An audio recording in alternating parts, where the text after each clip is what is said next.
हाँ जी, good afternoon and welcome to lecture number 24 CA foundation fast track batch. आज probability का lecture number 3 है।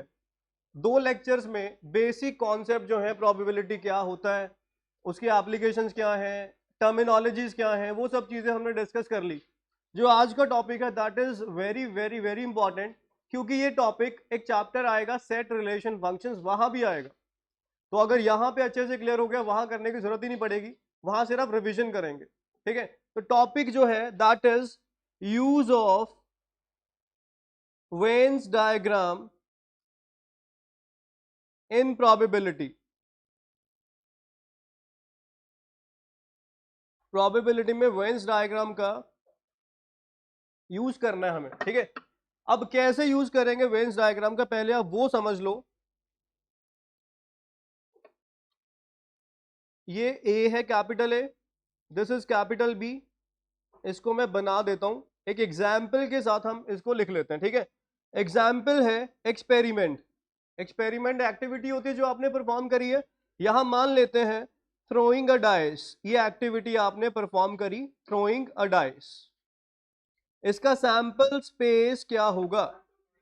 1 2 3 4 5 एंड 6। यहां दो इवेंट्स की बात कर लेते हैं, एक इवेंट ए है और दूसरा इवेंट बी है। इवेंट ए है मल्टीपल ऑफ 2, मल्टीपल ऑफ 2, तो इसमें कौन कौन से एलिमेंट आएंगे? 2 4 6 आएगा। इवेंट बी है मल्टीपल ऑफ 3, इसमें कौन कौन आएगा? 3 एंड 6 आएगा।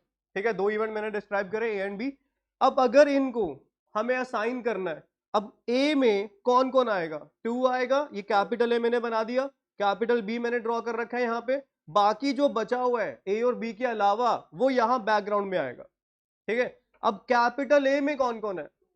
2 4 6, उसमें से 2 और 4 को यहां पे रखेंगे जो कि एक्सक्लूसिवली ए के अंदर है। 6 को रखेंगे कॉमन, क्योंकि ए के अंदर भी प्रेजेंट है और बी के अंदर भी प्रेजेंट है।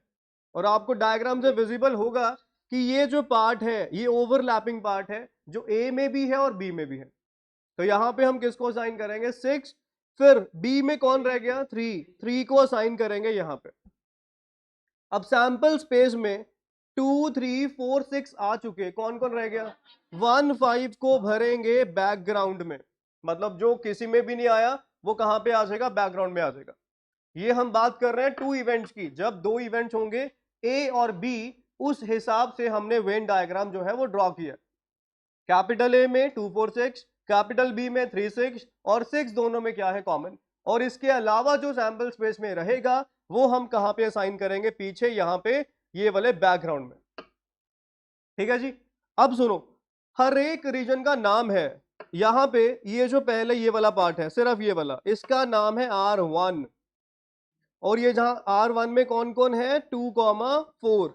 फिर R2 की बात करते हैं, R2 में कौन है? 6।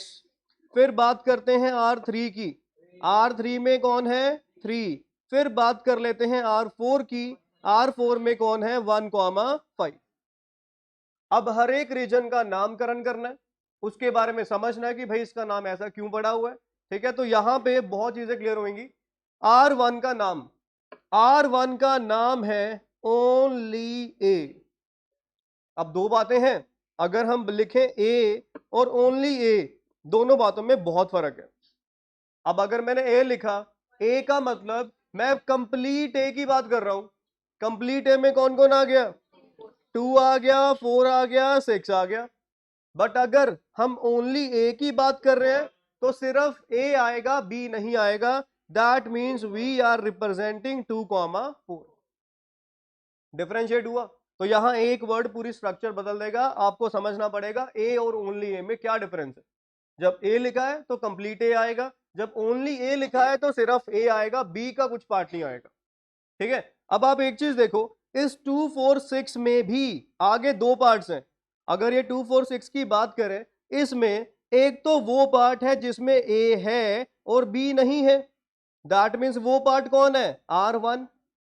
एक इस ए में वो पार्ट है जिसमें ए भी है और बी भी है, वो पार्ट कौन है? R2 है। तो R1 R2 को मिला के कंप्लीट क्या बन जा रहा है? ए। उसमें से अगर हम R1 की बात कर रहे हैं दैट मीन्स हम उस पार्ट की बात कर रहे हैं जिसमें A प्रेजेंट है बट B प्रेजेंट नहीं है। स्पेसिफाई करना पड़ेगा। अगर हमने सिर्फ A लिख दिया ना, इसका मतलब हम R1 R2 दोनों की बात कर रहे हैं। बट अगर मैंने लिख दिया A है B नहीं है, ये साथ में मेंशन किया, दैट मीन्स मैं सिर्फ R1 की बात कर रहा हूं, R2 की बात मैं नहीं कर रहा। डिफरेंशिएट हुआ। अगर मैंने सिर्फ A लिखा, इसमें कौन कौन आ जाएगा? 2 और A में 2 4 एंड 6। अगर मैंने लिख दिया A and B not 2 and 4, A and B not का मतलब A है B नहीं है, तो वो कौन सा पार्ट है? 2 एंड 4 है। अगर मैंने लिखा A and B 6, A and B का मतलब वो पार्ट जिसमें दोनों है। दोनों किस पार्ट में है? 6। वो कौन है? R2 है। आप मेरी बात समझ पा रहे हैं? यहां पे पहले डायग्राम को समझने की कोशिश करो, बाकी सारा काम बाद का है। अगर ये डायग्राम समझ आ गया ना, इसके फॉर्मूलाज बनाएंगे आगे। अगर डायग्राम क्लियर हो गया, एक भी फॉर्मूला आपको याद नहीं करना, सारे फॉर्मूला अपने आप ही बनते रहेंगे। बस ये डायग्राम का बहुत ज्यादा इंपॉर्टेंस है। ये तो बहुत जगह काम आ जाता है। ये कभी आपने वो बार ग्राफ्स वगैरह करे हो स्टार्ट्स वगैरह में, उसमें भी बहुत काम आ जाता है। तो ये इसके तो मल्टीपल एप्लीकेशंस आर देयर। ठीक है, तो पहले समझो R1 R2 R3 क्या है। ये कोई भी 3 वाला करेंगे वो भी बहुत इजीली हो जाएगा। ठीक है, तो वेन डायग्राम बहुत इजी तरीका करने का। ये तरीका जो आपको बता रहा हूं, एक भी फॉर्मूला याद नहीं करना, सारे फॉर्मूले आप खुद बनाओगे अगर ये डायग्राम समझ आ गया। आई रिपीट, ए में कौन कौन है? मैंने ए कहा है 2 4 6। मैंने बी के बारे में कहा ही नहीं, हो भी सकता नहीं भी हो सकता, तो हम दोनों की बात कर लेंगे 2 4 6। अब मैंने कहा A and B, A and B not 2 4, differentiate हो गया। बी 3 6 दोनों आएंगे। मैंने बी का है, ए के बारे में तो कोई डिस्क्रिप्शन दिया ही नहीं। ए हो भी सकता नहीं भी हो सकता, तो आप तो कंप्लीट बी को लेके चलेंगे ना। बी में कौन कौन है? 3 6। अब मैं डिस्क्रिप्शन अगर दूं, मैंने कहा A B and A not 3, B and A 6, not A not B 1 and 5। जिसमें कुछ भी नहीं है वो कौन है? 1 एंड 5 है। आपको बात समझ आ रही है? क्लियर? तो बस ये है। अब जैसे यहां सभी रीजन्स की बात कर रहे थे, R1 की बात करी, R1 का नाम क्या रखा है? ओनली ए। डायग्राम में R1 कौन है? 2 एंड 4 है, आपको समझ आ गया होगा। R2 कौन है? A एंड B 6 हो गया, इसका नाम हो जाएगा बोथ A एंड B। ठीक है, जिसका नाम क्या रखेंगे? Both A and B। R3 कौन है? ये वाला पार्ट है। इस पार्ट में कौन है? ओनली B है। ओनली A को आप ये भी लिख सकते हैं A एंड नॉट B या B not. A and not B या A एंड B नॉट, कुछ भी लिख सकते हैं। ओनली A का एक नाम ये भी होएगा। ठीक है जी। फिर ओनली B का नाम क्या हो जाएगा? B and not A। तो ये भी नाम हो जाएगा किसका? ओनली B का। आई होप ये तीनों रीजन्स के बारे में आपको समझ आ चुका है। R4 का नाम क्या होएगा?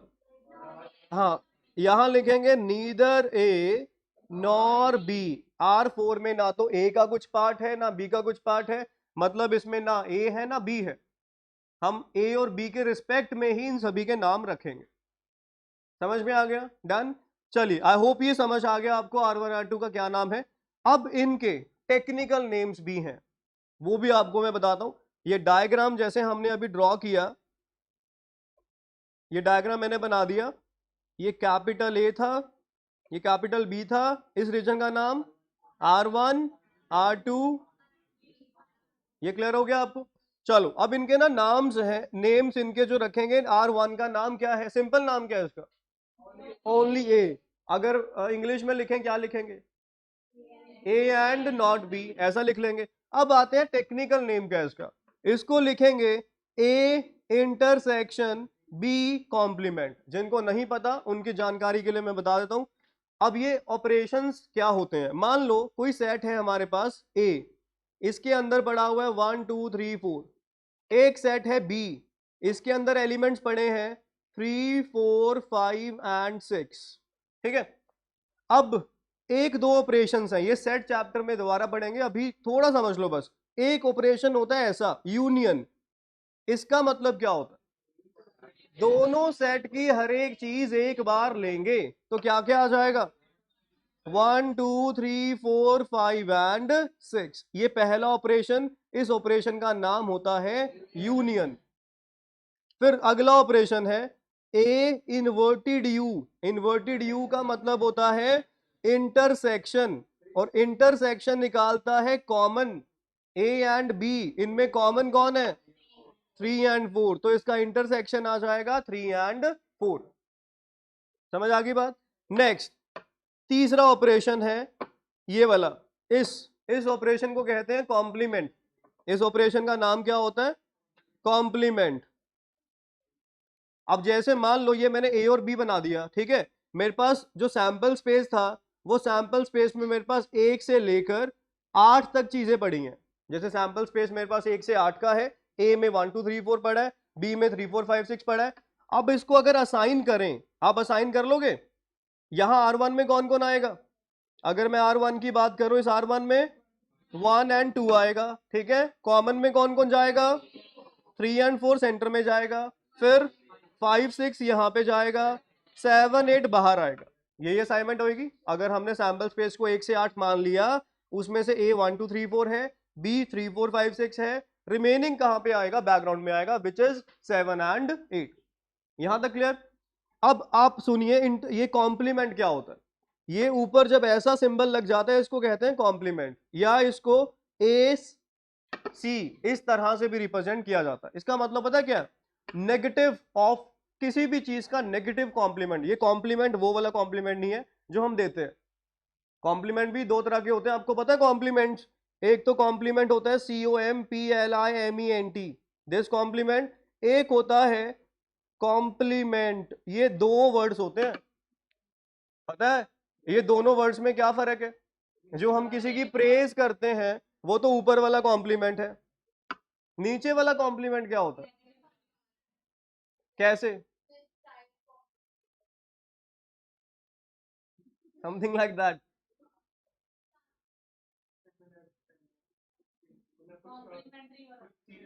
कॉम्प्लीमेंट्री पता क्या होता है, मैं बता दूं आपको।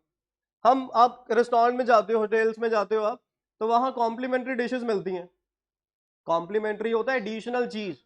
एडिशनल चीज वो क्यों मिलती है, मान लो आप किसी होटल में गए, खाना वाना खाने गए, आप किसी अच्छे होटल में गए, तो वहां पे वो कॉम्प्लीमेंट्री डिशेस इसलिए देते हैं आपको ताकि अगर उनकी फूड की क्वालिटी में कोई नेगेटिव हो तो वो आप इग्नोर कर दो, ताकि आपको लगे कि हाँ हमें कुछ इन्होंने एक्स्ट्रा भी दिया है, उस चक्कर में आपको कॉम्प्लीमेंट्री मिलता है। ये नहीं कि उन्होंने एम ही दे दिया आपको कॉम्प्लीमेंट्री। कि अगर मान लो फूड की क्वालिटी में थोड़ा ऊपर नीचे हो जाए तो आप ज्यादा हल्ला गुल्ला ना करो वहां पे कि इतने पैसे लगा दिए, खाना फिर ऐसा इनका। ठीक है, कॉम्प्लीमेंट्री होता है किसी नेगेटिव चीज को छुपाने के लिए एडिशनल सर्विसेज जो दी जाती हैं उसको कॉम्प्लीमेंट कहते हैं। आ रही बात समझ। और ऊपर वाला कॉम्प्लीमेंट क्या होता है, प्रेज वाला, जो हम किसी की प्रेज करते हैं। ऐसे ना इंग्लिश के बड़े बड़े बड़े सारे वर्ड्स हैं जिनमें छोटे छोटे से डिफरेंस होते हैं। एक्सेप्ट, एक्सेप्ट, ऐसे बहुत सारे वर्ड्स होते हैं। पता आप सभी को ये एक ये वाला वर्ड होता है एक्सेप्ट, एक्सेप्ट होता है, और क्या होता है, बस ये दो ही होते हैं। एक और होता है, कौन सा था, एस, हाँ एस्पेक्ट था। ये 3 वर्ड्स होते हैं। ठीक है, तो इस तरह से मतलब सबको बोलने में एक जैसा लगता है कि तीनों वर्ड्स एक जैसे हैं, डिफरेंस बहुत है। ठीक है, चलो एक सिंपल सी आपसे बात पूछता हूं, देखते हैं कितने लोगों की यहाँ कॉमन नॉलेज कितनी है सबको। एक वर्ड होता है रूम, एक वर्ड होता है space. What is the difference between these two words. Room होता है रूम जगह, स्पेस जगह, फर्क क्या होता है इनमें? रूम भरा होता है, स्पेस खाली होता है।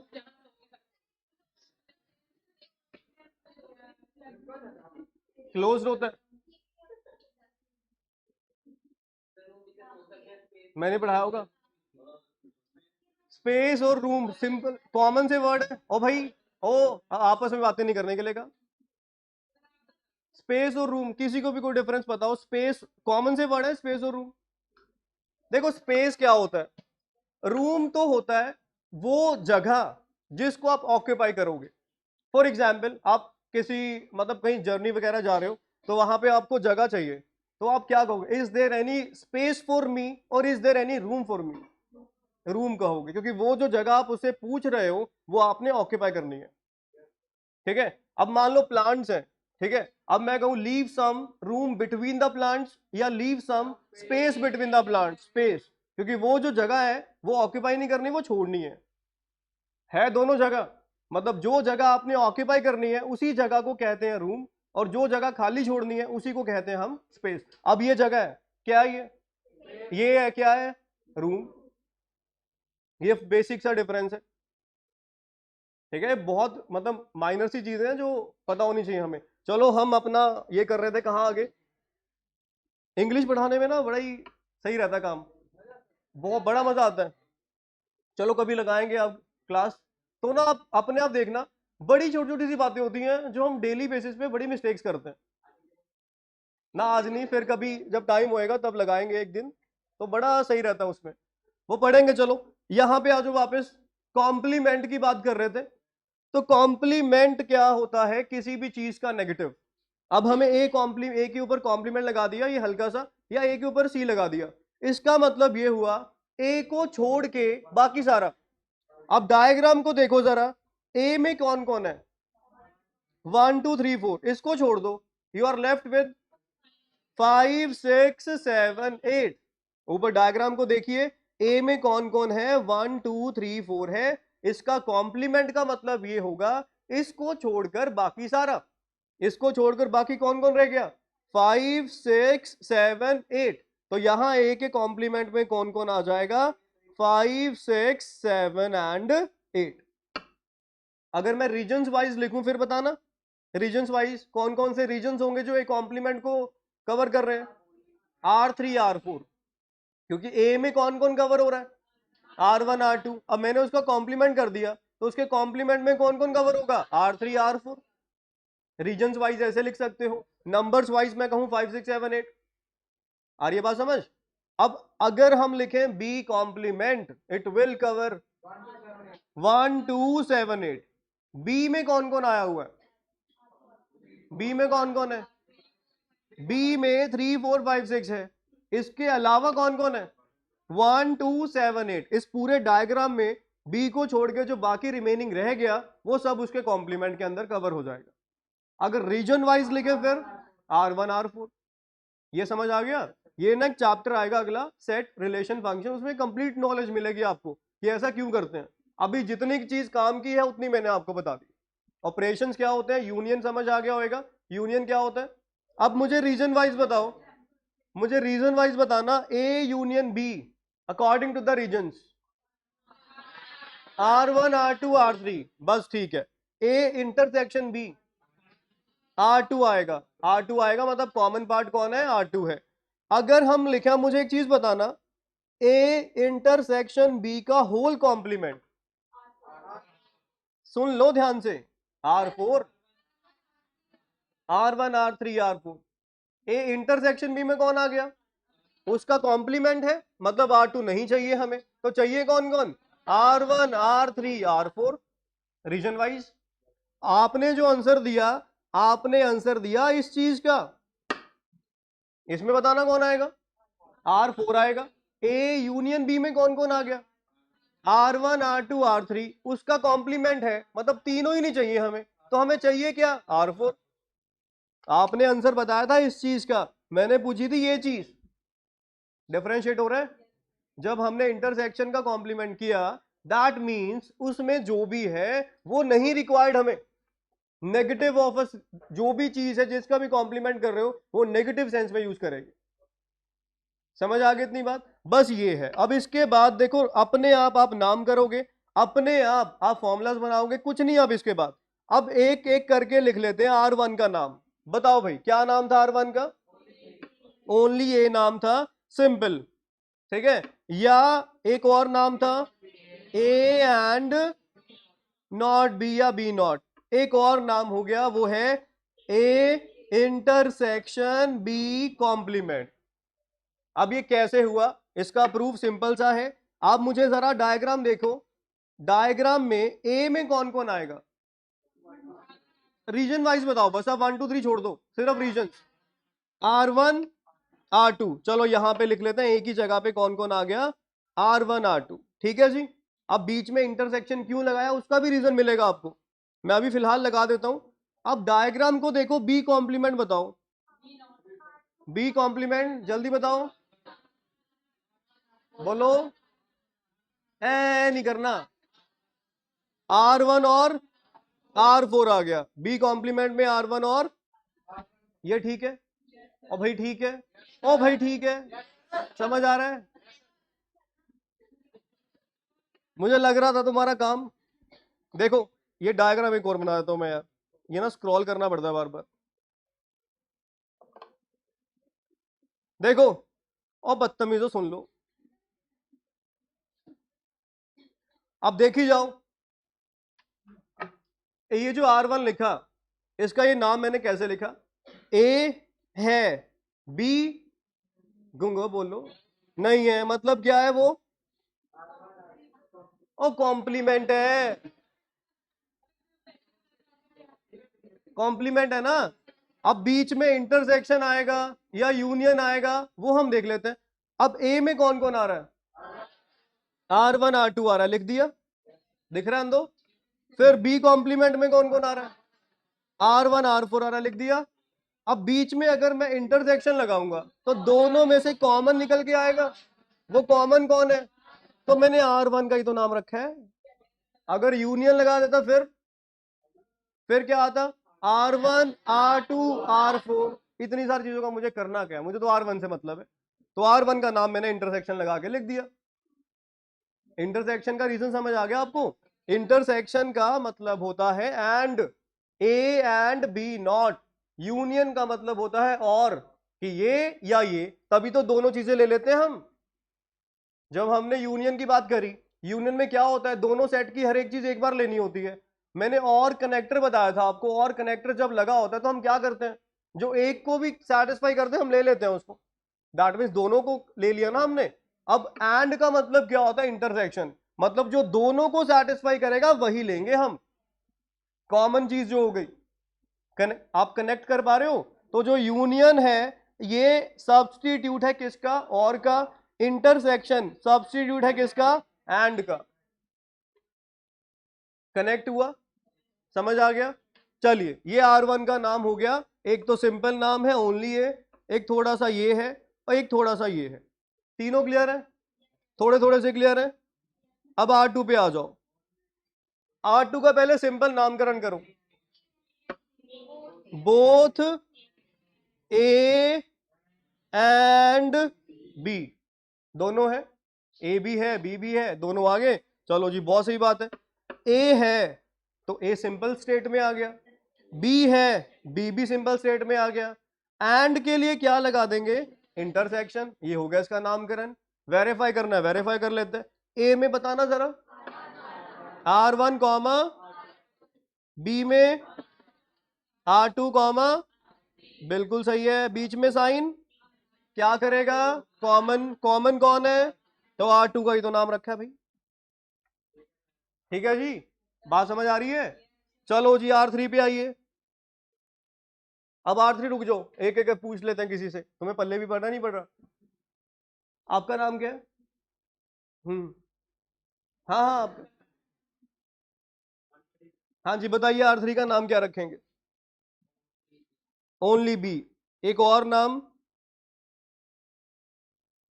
ये जो इस तरह से जो बनाते हैं वो क्या है,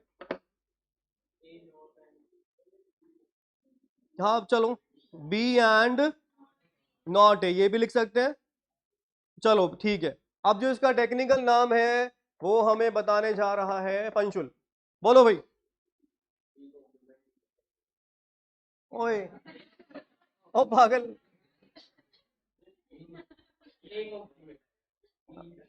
बी इंटरसेक्शन ए कॉम्प्लीमेंट, यहां पे बी तो प्रेजेंट है, तो बी सिंपल स्टेट में बैठा है, ए अपनी सिंपल स्टेट में नहीं आएगा, वो कॉम्प्लीमेंट वाली स्टेट में आएगा, क्योंकि बी ए है नहीं उसमें। अब इसको वेरीफाई करना है, वेरीफाई कर लेते हैं। विशाल बी में कौन कौन आ रहा है, डायग्राम देख के बताना, R2 R3 बिल्कुल सही है। मेघा ए कॉम्प्लीमेंट बताना कौन कौन आ रहा है, R3 R4, इनके बीच में क्या लगा हुआ है? अब मानसी बताना इनके इंटरसेक्शन से क्या मिलेगा? R3। इंटरसेक्शन क्या करता है? जो कॉमन होता है उसको बाहर निकालता है, ठीक है। तो ये है इनका सभी का नाम, R1 R2 R3। एक रह गया, इसको बेचारे को अकेला क्यों छोड़े, कर लेते हैं। R4, R4 का नाम नीदर ए नॉर बी, सही है। इसका और नाम क्या हो जाएगा? देखो ए भी नहीं है तो ए कौन सी स्टेट में है? कॉम्प्लीमेंट वाली। बी भी नहीं है, बी भी कॉम्प्लीमेंट वाली स्टेट में है। अब दोनों नहीं है, एंड के लिए क्या कर देंगे? कॉम्प्लीमेंट, इंटरसेक्शन लगा देंगे। ठीक है जी, यहां तक डन। चलो अब मुझे बताएगा ए कॉम्प्लीमेंट में कौन कौन आ रहा है संदीप?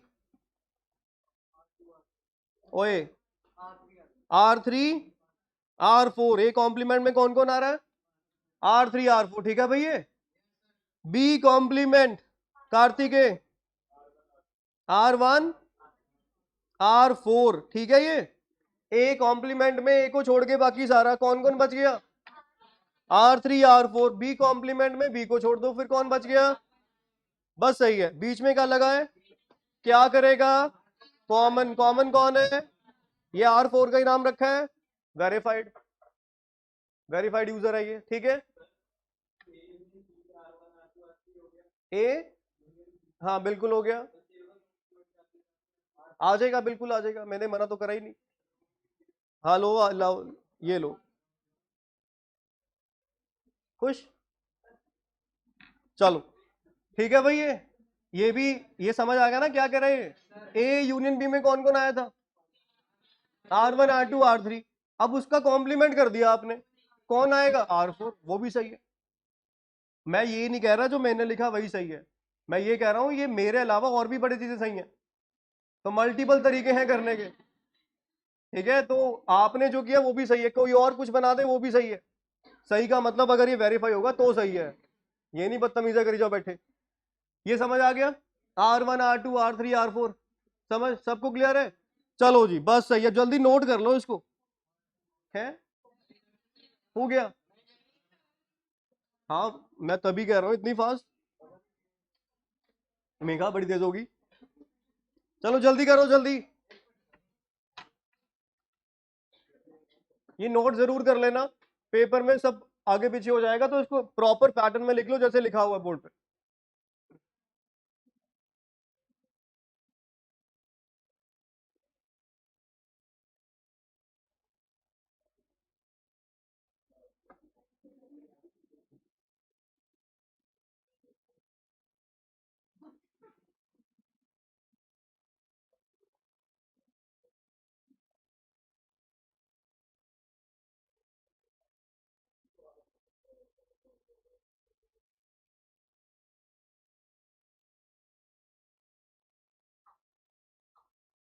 हो गया?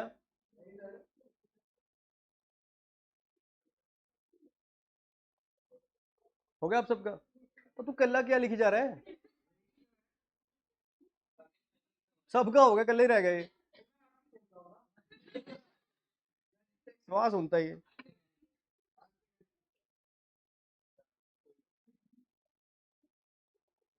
अब हो गया? चलो अब आगे आ जाओ। ये डायग्राम आई होप आपको क्लियर है, कौन से रीजन का नाम क्या है, किस तरह से उसको रिप्रेजेंट करना है, वो सब क्लियर हो गया। अब आते हैं फॉर्मूलाज पे। फॉर्मूला बनाना कैसे, पहले उसको सीखो आप कि फॉर्मूला इसमें बनते कैसे हैं। उसके बाद हम करेंगे क्वेश्चंस। अब जैसे यहां पे रीजन्स बना दिया आपने, ये ए है, ये बी है, और पार्टी हो रही है। पार्टी कर रही है, पार्टी तो होती नहीं, पा रही होती है, पागल आदमी। मैं मुझसे बोला भी ऐसे ही गया ना, ये 1 है, ये R1 है, ये R2 है। मौका चाहिए बस तुम लोगों को। ये बड़ा ट्रेंडिंग हो गया ना, था कुछ उसमें, ये हम है, ये हमारी कार है, हम पार्टी कर रहे हैं, वायरल होगी वो लड़की। ये इंडिया है भाई, यहाँ ना छोटी सी कुछ भी हो जाए, मतलब था कुछ। दिमाग में आया, ये हम है, ये है, ये है, बताया ही तो है उसने।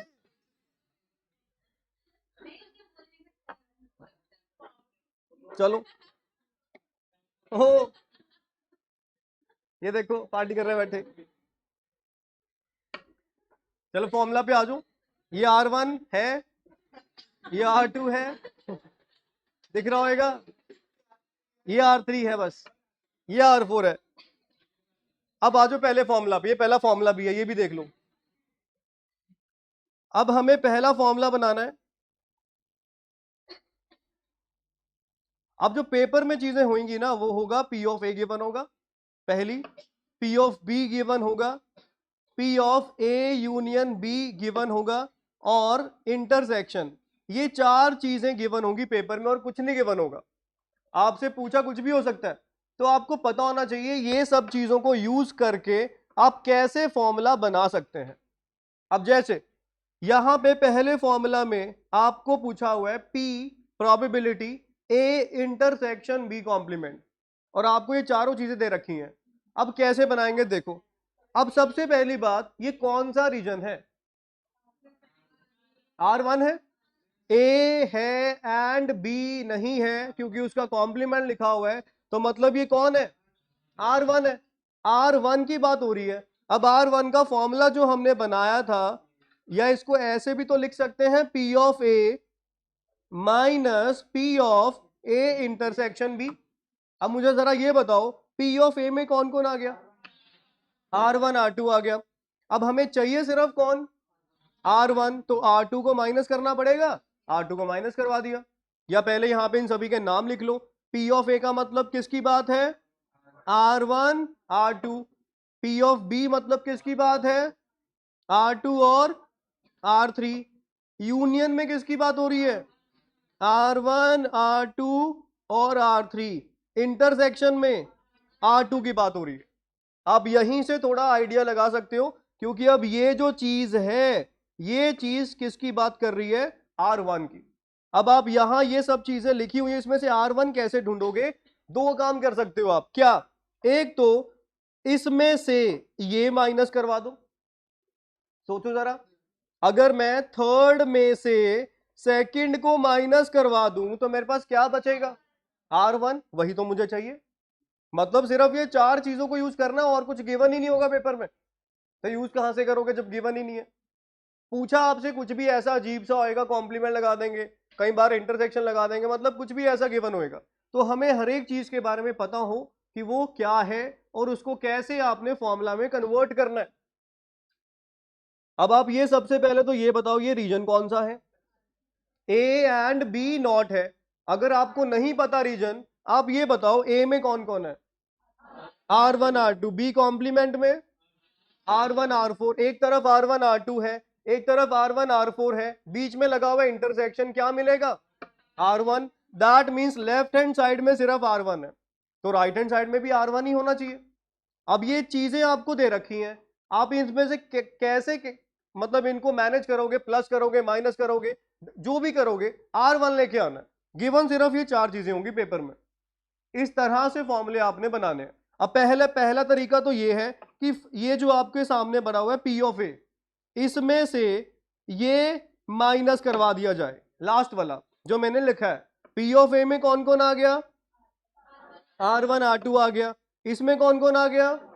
R1 R2 में से R2 माइनस कर दिया, यू आर लेफ्ट विद, वही तो चाहिए हमें। एक तरीका ये हो गया। एक तरीका और क्या हो सकता है कि मैं A यूनियन B में से P ऑफ B को माइनस करवा दूं। जरा देखिए, आपके पास ये है यूनियन, ये है P ऑफ B, इसमें से ये माइनस करवाएंगे, पीछे कौन बचेगा? R1, वही तो चाहिए था हमें। और इनकी वैल्यूज आपको पेपर में गिवन होंगी, सिंपल वैल्यू पुट करनी है, सॉल्व करना है, आपका आंसर। एक स्टेप के क्वेश्चन सही है। बस फॉर्मूला कैसे बनाना है, वो थोड़ा सा काम आपको सोचना पड़ेगा। वो तब आएगा अगर डायग्राम की अच्छी नॉलेज है। अब कुछ भी नहीं है, आपके सामने है, 6-7 फॉर्मूले हैं, चुटकियों में बन जाएंगे। अब सेकंड फॉर्मूला है, कोई बोले नहीं, सभी ट्राई करो, सबको मौका मिलेगा, ट्राई करो आप सभी, ठीक है? ये नहीं कि एक ने बोल दिया बाकी सब बैठे हैं, सभी ट्राई करो, कोई बोले ना, जिसका हो गया वो भी चुप रहो, जब मैं पूछूं तब कोई बताएगा, ठीक है? ये सेकंड फॉर्मूला है। पहले आप अपने आप सभी सोचो, यू हैव 2 मिनट्स, ये सोचो ये रीजन कौन सा है और ये चीजें जो दे रखी हैं उनको कैसे हम उसमें इंप्लीमेंट करेंगे। करो, ट्राई करो, सभी कोई बोले ना, बस जिसका हो गया रेज योर हैंड्स और चुप रहो।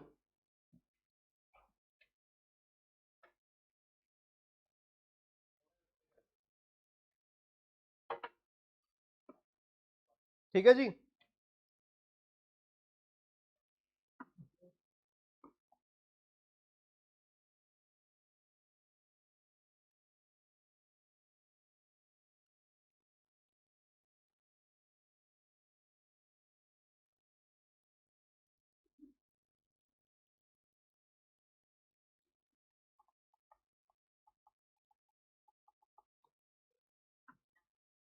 हो गया।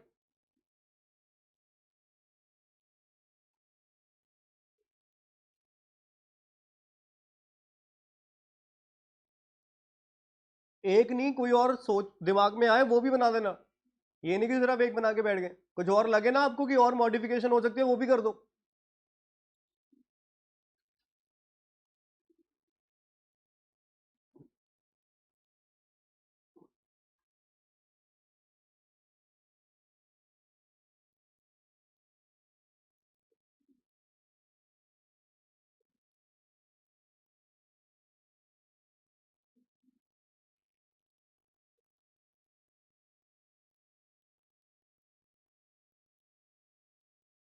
हो गया। चलिए, अब ये कौन से रीजन की बात हो रही है पहले? R3, बिल्कुल सही है, हम R3 की डिस्कशन कर रहे हैं, बिल्कुल परफेक्ट है। कैसे कैसे ये यूज करोगे आप? पहला तरीका, P ऑफ B माइनस, सही है, और P of A union B minus P of A, perfect. समझ आ गया आपको? ये दो तरीके हैं, जैसे मर्जी। कई बार क्या होता है, ये दो चीजें दे रखी होती हैं तो इस हिसाब से आपको उसमें वैल्यू पुट करनी है। कई बार ये चीजें दे रखी होती हैं तो ये वैल्यू पुट कर देना। मतलब चीजें हर एक पता होनी चाहिए। ये जरूरी नहीं है कि चारों गिवन होंगी आपको पेपर में। हो सकता है कि आपको ये दे रखा हो और ये दे रखा हो, बाकी की दो ना दे रखी हो, और आपसे ये पूछा गया हो, तो आपको सेकंड वे आउट भी पता होना चाहिए। हमें सिर्फ एक चीज पे डिपेंड नहीं होना, आपको वो सोचना है कि उसको कैसे मैनेज करें ताकि हम अपने रिजल्ट तक पहुंच पाए। मेरी बात समझ आ रही है? तभी आपको मैं दो दो वे आउट्स बता रहा हूं, एक से कुछ नहीं होना, कि दोनों वे आउट्स आपको पता हो। कई बार पेपर में चारों की बजाय दो चीजें दे रखी हैं, उसी को मैनेज करना पड़ेगा हमें। ठीक है, चलो थर्ड पे आते हैं। थर्ड है P of A complement union B complement, ये तीसरा फॉर्मूला। और चौथा,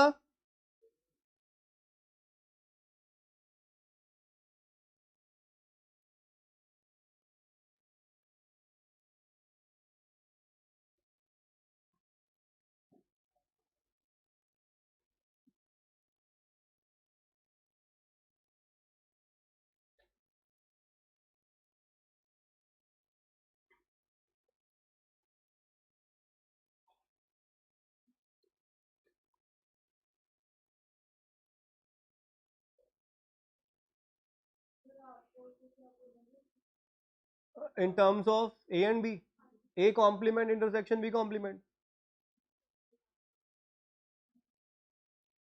वही होगा ना R4। A भी नहीं है B भी नहीं है, A कॉम्प्लीमेंट हो गया, इंटरसेक्शन B कॉम्प्लीमेंट हो गया। चलो थर्ड की बात कर लेते हैं। थर्ड किसी का हुआ? चलो छोड़ो हुआ, आप ये बताओ रीजन समझ आ गए? इसमें रीजन कौन से हैं? R3, R1, R3, बिल्कुल सही है। रीजन समझ आने शुरू हो गया आपको? देखो कैसे, ए कॉम्प्लीमेंट, इसमें कौन कौन है? मैं इसके नीचे लिख देता हूं, यहां पे लिख देता हूं। ए कॉम्प्लीमेंट, इसमें कौन कौन है? R3, R4, डायग्राम आप बना लो कॉपी में, वहां से देखी जाओ, समझ आ गया होगा। ठीक है, अब आप मुझे बताओ जरा बी कॉम्प्लीमेंट में कौन कौन है? R1 और इनके बीच में साइन कौन सा लगा हुआ है? यूनियन। वो क्या करता है? हर एक चीज को एक बार लेता है, हर एक चीज लेनी है बट एक बार।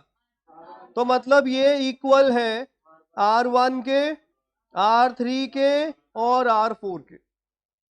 इतनी बात समझ आ गई? मतलब हम इन तीनों को मिला के कुछ बनाना है। अब एक चीज होती है यहां पे, वो ये है कि पूरा प्रोबेबिलिटी पूरी कितनी होती है? 100%, 1 होती है। मतलब यहां पे ये जो सारे रीजन्स हैं R1, R2, R3 और R4, इन सभी को मिला के 1 के बराबर होता है। मतलब हमें जो भी असाइन करना है, कुछ A में आ गया, कुछ B में आ गया, जो बचा हुआ है सैंपल स्पेस में से वो लास्ट में रख दिया हमने। मतलब एट लास्ट हुआ क्या? सैंपल स्पेस की ही असाइनमेंट करी ना हमने। तो अगर सबको इकट्ठा कर दें, सैंपल स्पेस पूरा हो जाएगा। और सैंपल स्पेस में ही सारे एलिमेंट हैं, तो सभी रीजन्स को मिला के हमेशा कितना प्रोबेबिलिटी मिलेगा? 1। मतलब टोटल हमारे पास 100% है, उसमें से 30% R1 आ गया, 20% R2 आ गया, 20% R3 आ गया, तो बाकी का R4 आ जाएगा, जो भी 100% में से रह गया। इस तरह से असाइनमेंट्स होती हैं। Are you getting? समझ आ रहा है आपको ये? अब मान लो R1 10% है, इसकी प्रोबेबिलिटी 1/10 है R1 की, R2 20% हो गया और R3 50% हो गया। ये 10, ये 20, ये 50, कितना हो गया? 80। कितना रह गया? 20। तो बैकग्राउंड की प्रोबेबिलिटी कितनी आएगी? 20%। 20% का मतलब अगर आपके पास 10 एलिमेंट हैं, उसमें से 2 एलिमेंट बैकग्राउंड में आएंगे। ये मतलब हुआ इसका। समझ आ रही है आपको बात? तभी तो 20% आएगा ना। अगर 20 एलिमेंट हैं, फिर कितने आएंगे बैकग्राउंड में? 4 एलिमेंट आएंगे। प्रोबेबिलिटी 20% करनी है हमें। 4 डिवाइड बाय 20 वही बनेगा ना 20%। आ रही है समझ आपको ये? तो बस ये चीज है। मतलब बेसिकली मेरे कहने का मतलब ये है कि सभी को ऐड करके 100% पूरा हो जाएगा, जो भी डायग्राम में चीजें हैं। अब कई बार ऐसा भी होता है कि मान लो R1 30% है, R2 20, R3 50, कितना हो गया? 100% हो गया। बैकग्राउंड बनना ही नहीं वहां पे, वो 0% हो जाएगा। In that case background delete कर देंगे हम, सिर्फ डायग्राम ये रह जाएगा, सर्कल्स बस, दैट्स इट। जहां 100% पूरा हुआ वहीं पे डायग्राम को रोक दो आप। अब सबकी, अब जैसे ऊपर वाले एग्जाम्पल की मैं बात करूं, ये एग्जाम्पल हमने लिया था ऊपर, ये एग्जाम्पल किया था। अब इस एग्जाम्पल में बताओ कितने एलिमेंट थे आपके पास? 8 एलिमेंट थे। ए में कितने हैं? 4, 1 2 3 4। इस वाले में कितने हैं? 2। इस वाले रीजन की प्रोबेबिलिटी 2/8। समझ रहे हो? इस वाले रीजन की प्रोबेबिलिटी कितनी? 2/8। 1/4। 1/4 मतलब 25% R1 की प्रोबेबिलिटी आ गई। फिर सेंटर वाले में 2, इसकी भी प्रोबेबिलिटी 2/8, तो ये भी 25% आ गया। ठीक है। इस वाले में 2, ये भी 25, 25 25 25 75, मतलब ये 25% बैकग्राउंड में, बैकग्राउंड की प्रोबेबिलिटी है। चेक कर लो आप, बैकग्राउंड में कौन कौन आया? 7 8। कितने एलिमेंट हैं? 2।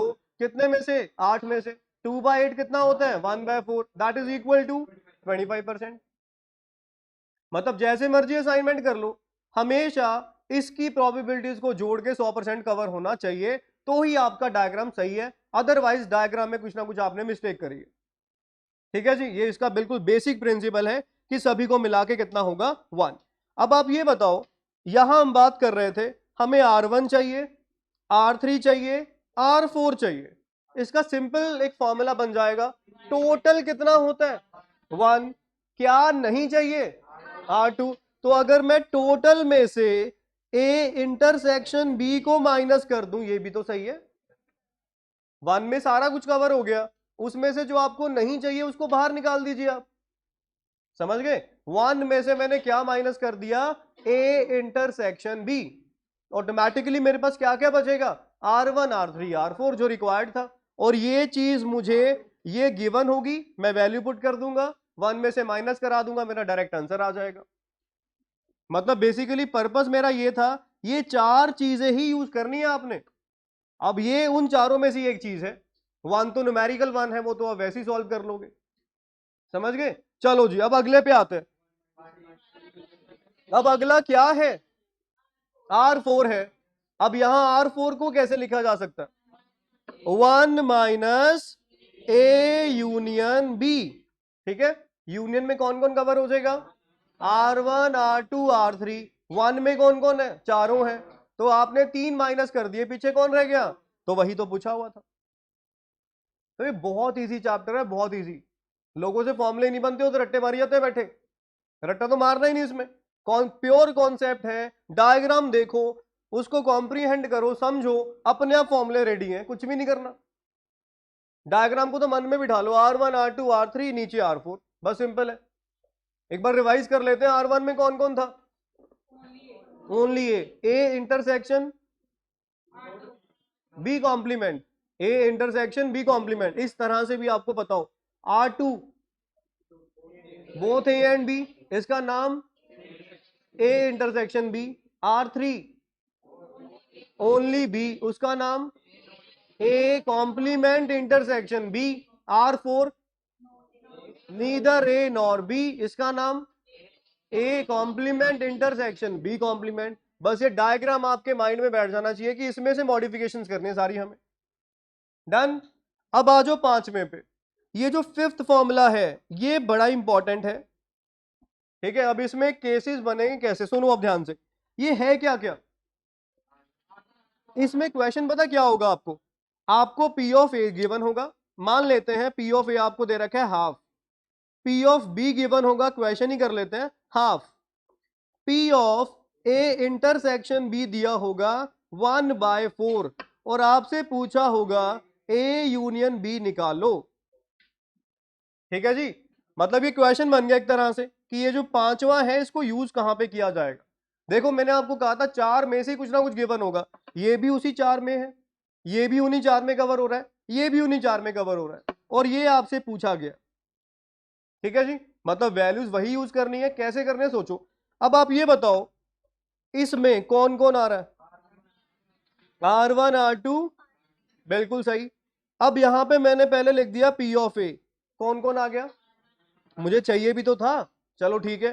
फिर मैंने प्लस कर दिया P ऑफ बी, R2। अब थोड़ी सी दिक्कत हो गई, R2 दो बार आ गया, इसमें R1 R2 है, इसमें R2 R3 है, R2 दो बार आ गया, बस ये दिक्कत हो गई।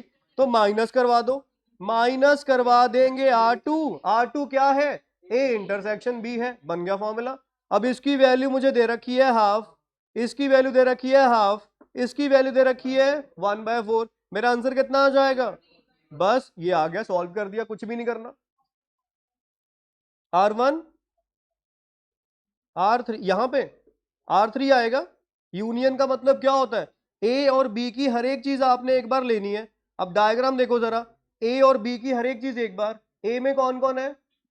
R1 R2। बी में अगर इनको सबको इकट्ठा कर लिया जाए कौन कौन आएगा? R1 R2 R3 R4 तो आया ही नहीं, वो तो ना ए में है ना बी में है, तो हम कैसे ले लेंगे? ये समझ में आ गया? ये क्लियर हुआ? यूनियन का फॉर्मूला क्या बना? क्या बना यूनियन का फॉर्मूला? हाँ जी बोलो। क्या 1 minus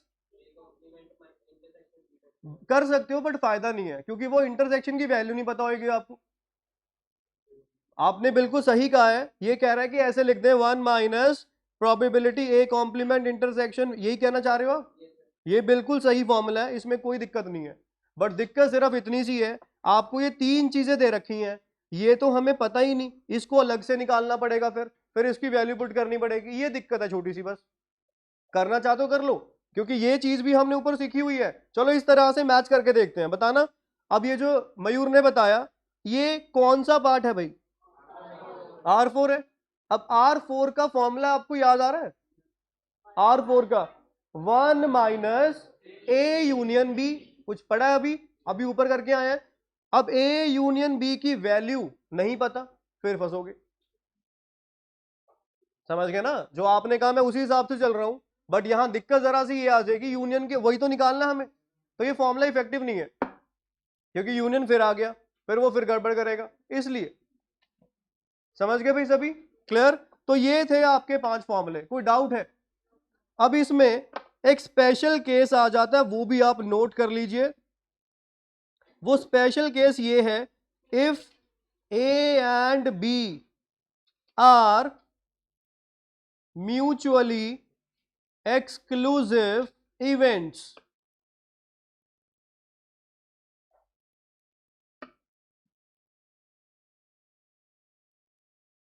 If A and B are mutually exclusive events, अब ये बताओ मुझे, म्यूचुअली एक्सक्लूसिव क्या होते हैं? जिनमें कुछ कॉमन नहीं होता।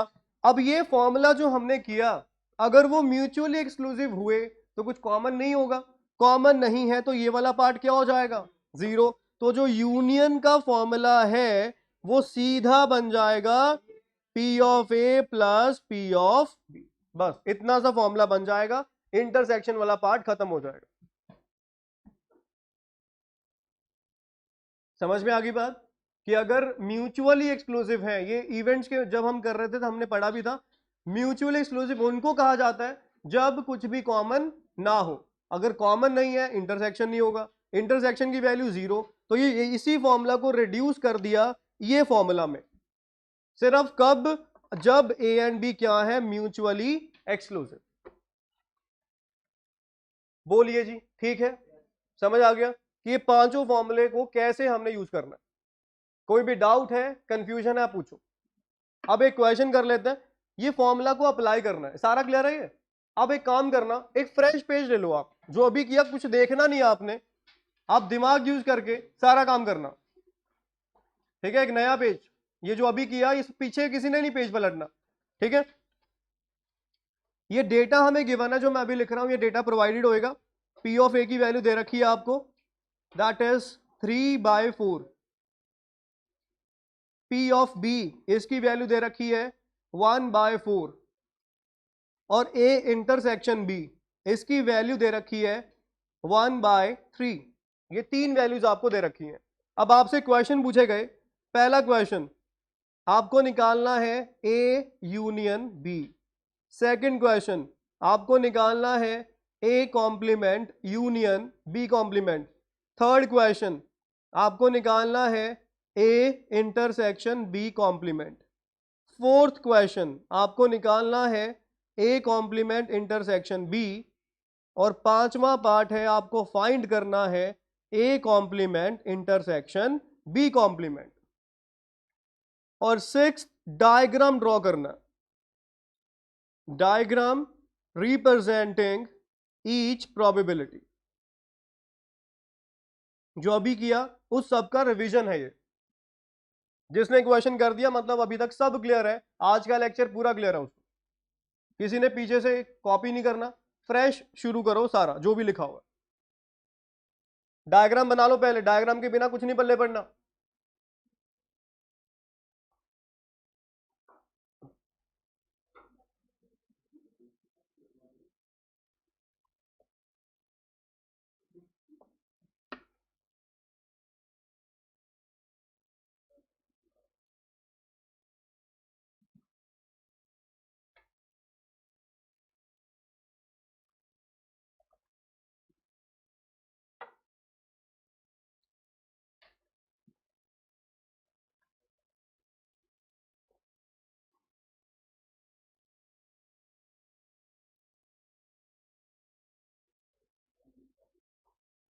क्या हो गया?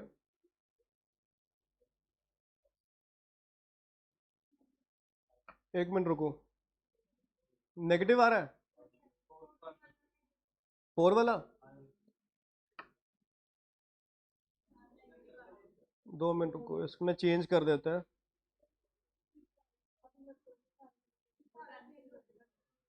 क्या?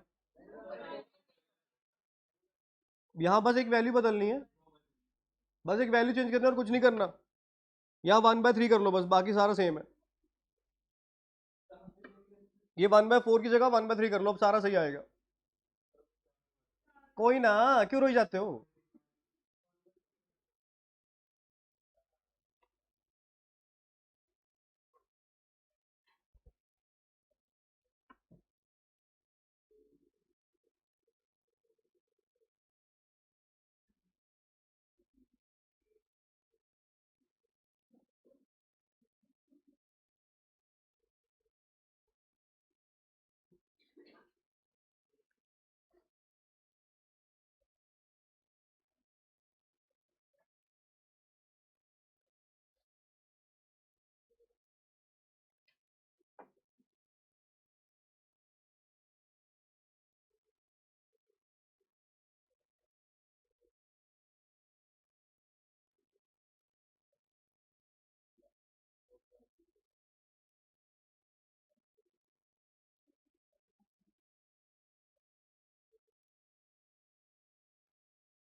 हो गया। डायग्राम बनाना है हर एक प्रोबेबिलिटी के साथ, वो जो डायग्राम वेन डायग्राम में भी ड्रॉ किया था। लो जी,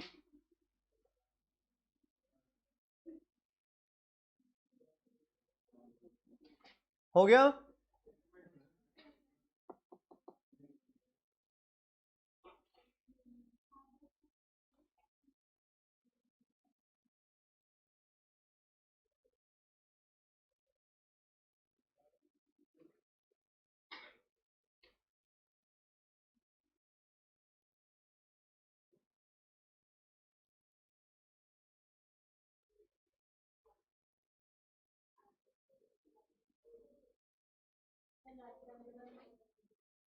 क्या लास्ट कौन सा डायग्राम वाला? पहले फर्स्ट का आंसर क्या आ रहा है? क्या कह रही है? लिखा क्या हुआ है? Diagram representing each probability. बन गई? चलो, अब सबसे पहले फर्स्ट पार्ट पे आ जाइए। हाँ, बस यही क्वेश्चन है। बताइए फर्स्ट का क्या आंसर आएगा? पहले P of A plus P of B minus P of A intersection B, ठीक है। अब ये कैंसिल होएगा, फर्स्ट का आंसर है 3/4। सेकंड पे आ जाइए, ये कौन सा पार्ट है? R1 R3 R4, बीच में यूनियन लगा हुआ, ध्यान करो। ए कॉम्प्लीमेंट में कौन कौन आता है? ए कॉम्प्लीमेंट में कौन कौन आता है? R3 R4। बी कॉम्प्लीमेंट में R1 R4। इनका यूनियन है, इंटरसेक्शन थोड़ी है। यूनियन में क्या क्या आ जाएगा? R1 R3 R4। तो टोटल में से, मतलब 1 में से कौन नहीं आया? R2 नहीं आया। R2 का नाम क्या होता है? इंटरसेक्शन। मतलब 1 माइनस 1/3, इसका आंसर आ जाएगा 2/3। हाँ ठीक है, क्लियर है ये। अगले पे आ जाइए, ए and B not R1। R1 के लिए क्या लिखेंगे? P of A minus A intersection B, कुछ ऐसा लिख सकते हो। कितना आएगा? 5/, ये आ गया थर्ड का आंसर। फोर्थ पे आ जाइए, R3 है ये। R3 में P of B minus P of A intersection B, कितना आ जाएगा? 0। डन। नेक्स्ट, ये कौन सा पार्ट है? R4 है। R4 के लिए 1 माइनस ए यूनियन बी ऊपर निकाला हुआ है, 3/4, कितना आ जाएगा? 1/4। ये सारे पार्ट्स हो गए। अब आ जाता है डायग्राम पे। डायग्राम पता है कैसे बनेगा इसका? एक तो ए बना दिया। ए की प्रोबेबिलिटी कितनी है? ए की प्रोबेबिलिटी मतलब इसमें 75% कवरेज हो रही है, ठीक है जी। अब सुनना ध्यान से, ये डायग्राम थोड़ा टेढ़ा सा बनेगा। अब बी में कवरेज कितनी है? 1/3। और कॉमन कितना है? सेम आ रहे हैं। और बैकग्राउंड में क्या बनेगा देखो, अब सुनो। इसमें कॉमन भी सेम है, मतलब ए और बी का कॉमन पार्ट भी 1/3 है, बी भी 1/3 है। इसका मतलब क्या हुआ? सारा का सारा कॉमन है, कॉमन भी 1/3 है, वो इटसेल्फ भी 1/3 है। तो मतलब सारा का सारा कॉमन में चला जाएगा। मतलब जो बी है वो सारा का सारा ए के अंदर ही आ गया। बी, अब जो सेल्फ बी है वो 0 है।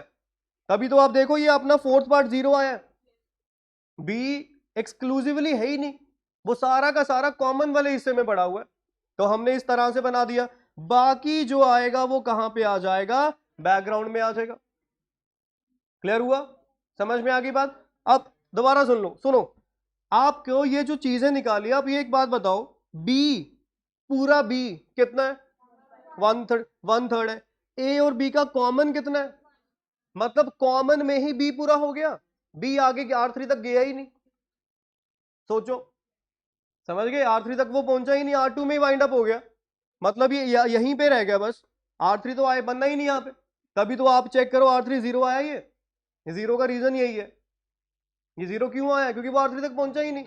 अगर थोड़ा ज्यादा होता, जो बच जाता कॉमन के बाद, वो R3 में शिफ्ट हो जाता। आपको मेरी बात समझ आ रही है?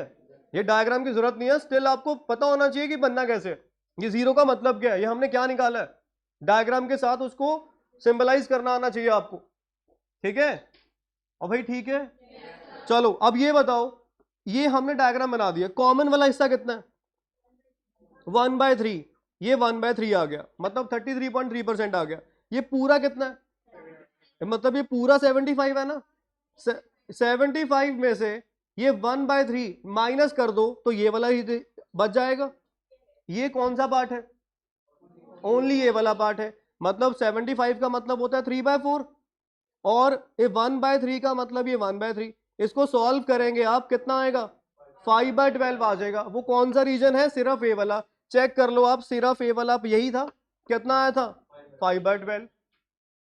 अब रिमेनिंग कितना रह गया? 25%। मतलब ये पूरा 75% है। 75 में से 13 ये है, बाकी ये सिर्फ एक्सक्लूसिवली ये वाला पार्ट है। अब ये कितना बचेगा? 25%। कौन सा रीजन है? R4। चेक कर लो जरा, R4 25% आया। 1/4 कितना होता है? 25%। कुछ कुछ पल्ले पड़ा? कितना कुछ? सारा कुछ? पक्की बात है? ये डायग्राम समझ आ गया? डायग्राम में मुझे आप ये बताओ, रीजन मैं 3 बना देता हूं। एक तो ये वाला R1, एक ये वाला R2, एक ये वाला R3। R4 यहां बनना ही नहीं। ये समझ आ गया? R1 क्या चीज है? ओनली ए, ठीक है। R2 क्या चीज है? बोथ ए एंड बी भी है और सिर्फ बी वाला पार्ट भी है। आप अपने आप चेक कर लो, बी जो है वो 1/3 है और कॉमन भी 1/3 है। सारा का सारा बी उसी में तो मर्ज हो गया, बाहर कुछ निकला ही नहीं वो अकेला, वो सारा कॉमन वाले में ही मर्ज हो गया। ये बात समझ आ गई? मतलब R3 बनना ही नहीं यहां पे, और बाकी जो रह गया वो कहां पे आ जाएगा? बैकग्राउंड में जो भी आएगा। अब ए की वैल्यू कितनी थी आपके पास? ए की वैल्यू कितनी थी? 3/4, मतलब 75%। 25% आपका बैकग्राउंड में कवर हो जाएगा, क्योंकि बी तो ए के अंदर ही आ गया, ए के बाहर नहीं है वो। कुछ कुछ समझ में आया? आ गया? पक्का? कल पूछूंगा फिर मैं। पक्की बात है? चलो ठीक है जी फिर। Thank you so much.